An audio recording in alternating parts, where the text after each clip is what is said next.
මධ්‍යම පළාතේ නුවරඑළිය දිස්ත්‍රික්කයට අයත් කොත්මලේ ප්‍රදේශය කියන්නේ අපේ රටේ තියෙන තවත් ඉතාමත්ම ලස්සන සංචාරය කරන්න ඕන ප්‍රදේශයක්.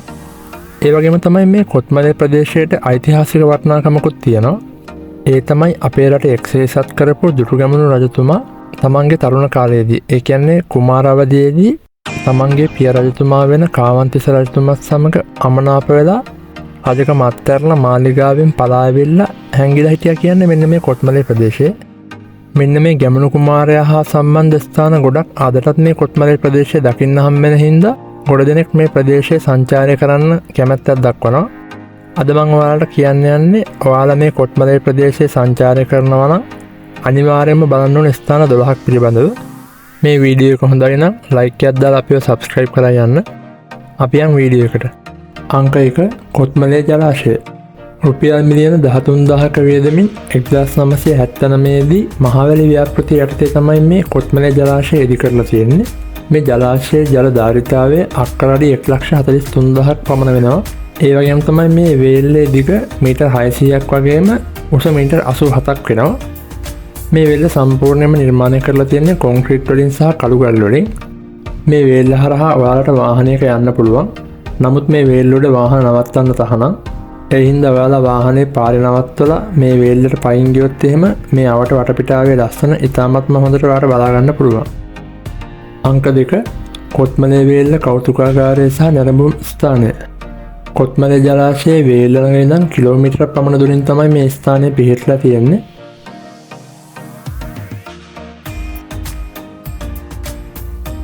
මේ කෞතුකාගාරයට ඇතුළු වෙන්න ටිකට් එකක් ගන්න ඕනේ. මේ ටිකට් එක පරිස්සම් කරලා තියාගන්න. මොකද මේ ටිකට් එක පෙන්නලා තමයි කොත්මලේ ජලාශයේ වේල්ල මතට යනවා නම් යන්න ඕනේ.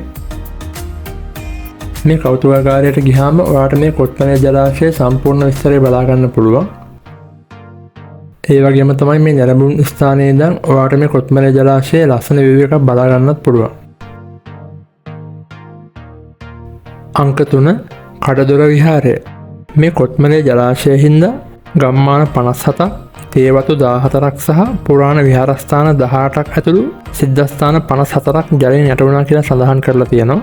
මේ විදිහට ජලයෙන් යට වෙච්ච විහාරස්ථාන වලින් කඩදොර විහාරය අපට අදටත් දැක ගැනීමට හැකියාව ලැබෙනවා.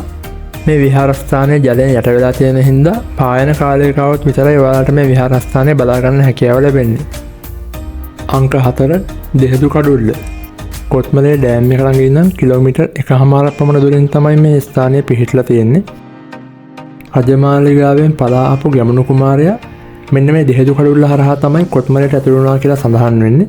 ඒ විදිහට ආපු ගැමුණු කුමාරයා මේ ස්ථානයේ තමන්ගේ මඟුල් කඩුව හංගලා තිබ්බා කියලාත් ජනප්‍රවාදයේ මතයක් තියෙනවා. අතීතයේදී රුහුණු රටේ ඉඳලා මායා රටට ඇතුළු වෙන්න දොරටු 4ක් තිබිලා තියෙනවා. කඩදොර, වටදොර, නියන්දොර සහ ගල්දොර වශයෙන් තමයි මේ දොරටු 4 නම් කරලා තියෙන්නේ. නමුත් අද වෙන විට අපිට දකින්න හම්බෙන්නේ මේ කඩදොර හේවත් දෙහෙදු කඩුල්ල විතරයි. අංක 5 මහවැලි මහා සෑය. කොත්මලේ ඩෑම් එකේ ඉඳලා කිලෝමීටර් 3ක් පමණ දුරින් තමයි මේ මහා සෑය ඉදි කරලා තියෙන්නේ. කොත්මලේ ජලාශය ව්‍යාපෘතිය සාර්ථක වීම සැමරීමටත් මේ ජලාශය නිසා තමන්ගේ වාසස්ථාන අහිමි වූ මිනිස්සුන්වත් විනාශ වූ සිද්ධස්ථාන වලටත් ගෞරවයක් උදෙසා තමයි මේ මහා සෑය නිර්මාණය කරා කියලා කියන්නේ. අනුරාධපුරයේ රුවන්වැලි සෑයේ උසට වඩා අඩි 2ක් පමණක් උසින් නඩු මේ මහවැලි මහා සෑයේ උස මීටර් 84ක් වෙනවා වගේම විස්කම්භය මීටර් 61ක් වෙනවා. ඒ වගේම තමයි ලංකාවේ විශාලතම කුහරමේ දාගැබ කියලා හඳුන්වන්නේත් මේ මහා සෑයම තමයි.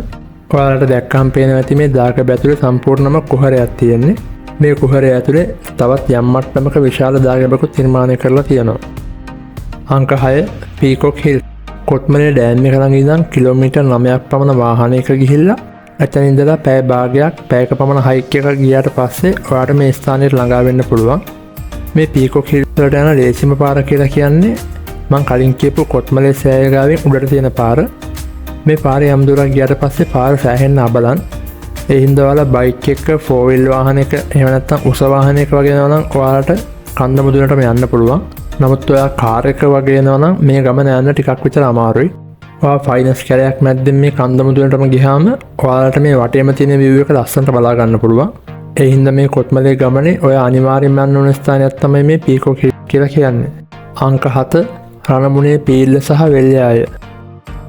කොත්මලේ ඩෑම් එක ළඟ ඉඳන් කිලෝමීටර් 6ක් පමණ දුරින් තමයි මේ ස්ථානය පිහිටලා තියෙන්නේ. දුටුගැමුණු කුමාරයා ගමේ සාමාන්‍ය මිනිස්සෙක් වගේ ජීවත් වෙන කාලයේදී අස්වද්දපු වෙල්යාය සහ ඔහු ස්නානය කළ පීල්ල තමයි මේ රණමුණේ වෙල්යාය සහ පීල්ල කියලා හඳුන්වන්නේ. මේ පීල්ලට ජලය එන දියවුරුපත නිර්මාණය වෙච්ච ආකාරය සම්බන්ධයෙන් ජනප්‍රවාදයේ විවිධ කතා තියෙනවා. ගැමුණු කුමාරයා ගෝපල්ලෙක් විදිහට හරප්පට්ටිය බලා ගන්න අතරතුරේදී භාවිතා කරපු කෙවිත ඔහු බිම දිගේ ඇදගෙන ඇවිල්ලා තියෙනවා. ඒ විදිහට එනකොට මතුවෙච්ච දියවුරුපතක ජලය ඒ කෙවිත ඇදන් ආපු මාර්ගය දිගේ ඇවිල්ලා මේ රණමුණේ පීල්ල නිර්මාණය වුණා කියලා කතාවකුත් තියෙනවා. ඒ වගේම මේ වෙනකොට මේ පීල්ලට ජලය එන දියවුරුපත සංරක්ෂණය කරලා තියෙනවා කියලා තමයි අපට දැනගන්න ලැබුණේ. අංක 8 කොත්මලේ එල්ලෙන පාලම. කොත්මලේ ඩෑම් එක ළඟ ඉඳන් කිලෝමීටර් 2ක් පමණ දුරින් තමයි මේ එල්ලෙන පාලම පිහිටලා තියෙන්නේ. බ්‍රිතාන්‍ය ජාතිකයන් ලංකාව පාලනය කරන කාලයේදී මහවැලි ගංගාව හරහා තමයි මේ පාලම හදලා තියෙන්නේ. දිගින් මීටර් 100ක් පමණ වෙන මේ පාලම ගමනාගමන පහසුකම් සපයා ගන්න තමයි ඔවුන් නිර්මාණය කරලා තියෙන්නේ. ඔයාලට පේනවා ඇති අදටත් ජනතාව මේ පාලම පාවිච්චි කරගන්නවා. නමුත් මේ වෙනකොට මේ පාලමේ තත්ත්වය ටිකක් අවදානම්. ඔයාලට දැක්කහම පේනවා ඇති තැන් තැන් වලින් ලී කැඩිලා ගැලවිලා ගිහිල්ලා තියෙනවා. ඔයාලට ටිකක් ත්‍රාසජනක අත්දැකීමක් ගන්න ඕනේ නම් මේ පාලමේ එහා පැත්තට ගිහිල්ලා මෙහා පැත්තට ආවට කමක් නැහැ. හැබැයි ටිකක් පරිස්සමෙන්. අංක 9 මෝඩයාගේ පාලම. කොත්මලේ ඩෑම් එක ළඟ ඉඳන් කිලෝමීටර් 9ක් පමණ දුරින් තමයි මේ පාලම පිහිටලා තියෙන්නේ. මේ පාලම උඩයට පාලම කියලාත් හඳුන්වනවා. ඔයාලට දැක්කම පේනවා ඇති ඇයි මේ පාලමට මේ විදිහට කියන්නේ කියලා. මේ පාලමත් නිර්මාණය කරලා තියෙන්නේ මහවැලි ගංගාව හරහා තමයි. දිගින් මීටර් 66ක් සහ පළලින් මීටර් 3ක් වෙන මේ පාලම නිර්මාණය කරලා තියෙන්නේ 1903-1904 කාලයේදී. මේ ගංගා දෙපස ජනතාවට තමන්ගේ ගමන් පහසු සඳහා තමයි මේ පාලම නිර්මාණය කරලා තියෙන්නේ. ඔයාලට මේ පාලම උඩටම ගිහිල්ලා බලා ගන්නත් පුළුවන්. එහෙම නැත්නම් මෙන්න මේ වගේ උලපනේ පාලම උඩ ඉඳන් පැත්තකින් මේ පාලම හොඳින් බලා ගන්නත් පුළුවන්. අංක 10 පුසුල්පිටිය රජමහා විහාරය. කොත්මලේ ඩෑම් එක ළඟ ඉඳන් කිලෝමීටර් 14ක් පමණ ගියාම ඔයාලට මේ පන්සලට ළඟා වෙන්න පුළුවන්. මේ විහාරස්ථානය ඉතාමත්ම ඓතිහාසික විහාරස්ථානයක්. මේ විහාරයේ අතීතයේ දේවානම්පියතිස්ස රජතුමාගේ කාලය දක්වාම දිව යනවා. ඒ වගේම තමයි දන්ත ධාතුන් වහන්සේ 3 පාරක් හංගලා තිබ්බ විහාරස්ථානයක් තමයි මේ පුසුල්පිටිය විහාරස්ථානය කියන්නේ. 1815 අප්‍රේල් 6 වෙනිදා ඉඳන් අප්‍රේල් 22 වෙනිදා දක්වා මෙන්න මේ ගහේ තියෙන බෙනේ තමයි දවස් 16ක් දන්ත ධාතුන් වහන්සේ හංගලා තිබ්බ කියලා කියන්නේ.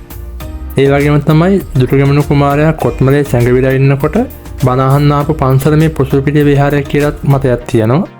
මීට අමතරව කාවන්තිස්ස රජතුමාගේ අභාවයෙන් පස්සේ දුටුගැමුණු කුමාරයාව කැඳවාගෙන යන්න පැමිණි රාජපිරිස ඔහුට ඔටුනු පනන්දලා රාජාභිෂේකය කරේ මෙන්න මේ ස්ථානය කියලා තවත් කතාවක් තියෙනවා. ඒ හින්දා ඔයාලා කොත්මලේ ප්‍රදේශයට එනවා නම් අනිවාර්යයෙන් මෙන්න මේ ස්ථානය බලන්න යන්න. අංක 11 කඩියන් ලෙන ඇල්ල. කොත්මලේ ඩෑම් එක ළඟ ඉඳන් කිලෝමීටර් 13ක් පමණ දුරින් තමයි මේ දිය ඇල්ල පිහිටලා තියෙන්නේ. මේ දිය ඇල්ල කොටස් 3කින් සමන්විත වෙනවා. මෙතන තියෙන පාලමේ ඉඳන් ඉහළ පැත්තට කොටස් දෙකකුත් පාලමෙන් පහළ පැත්තට තවත් එක් කොටසකුත් විදිහට තමයි මේ දිය ඇල්ල නිර්මාණය වෙලා තියෙන්නේ. මේ දිය ඇල්ලේ සම්පූර්ණ ඔස මීටර් 25ක් කියලා තමයි සඳහන් කරලා තියෙන්නේ. අංක 12 කොඩිගහ පතන. කොත්මලේ ඩෑම් එක ළඟ ඉඳන් කිලෝමීටර් 13ක් පමණ දුරින් තමයි මේ ස්ථානය පිහිටලා තියෙන්නේ. මෙතනට ඔයාලට වාහනයක යන්න බෑ. අපි ගියපු වාහනේ මේ ළඟ ගෙදරක දාලා තමයි ගියේ. මේ ගෙදර අයියා කෙනෙක් තමයි අපට පාර පෙන්වන්නේ කොඩිගහ පතනට යන්න. මොකද කලින් පොඩ්ඩක් මේ පාර හොඳට තිබ්බත් මේ වෙනකොට පොඩ්ඩක් කැලෑ වෙලා තියෙනවා මෙන්න මේ පාර. මේ ස්ථානය ඇත්තටම view point එකක් කියලා අපට කියන්න පුළුවන්. මෙතෙන් දැන් බැලුවහම ඔයාලට ලස්සන කඳුපන්ති කීපයක්, ඒ වගේම පීකොක් හිල්ස්, ගැලඩියල් ඇතුළු තවත් දියැලි කීපයක් වගේම කොත්මලේ ජලාශයත් බලා ගන්න පුළුවන්. පොඩි ගැටලුවකට තියෙන්නේ මේ ස්ථානයේ ගස් ටිකක් උසට වැවිලා හින්දා මේ දර්ශනය ඔයාලට බලා ගන්න යම්කිසි බාධාවක් ඇති වෙලා තියෙනවා. ඔයාලා මේ ස්ථානයට යනවා නම් අන්න ඒ කාරණාවත් පොඩ්ඩක් මතක තියාගෙන යන්න. ඉතින් මේ වීඩියෝ එකෙන් ඔයාලා යම්කිසි දැනුමක් ගත්තා කියලා හිතනවා නම් ලයික් එකක් දාලා අපිව subscribe කරලා යන්න. ආයෙත් මේ වගේ වීඩියෝ එකකින් හම්බෙන්න එන්න. හැමෝටම ගොඩක් ස්තුතියි.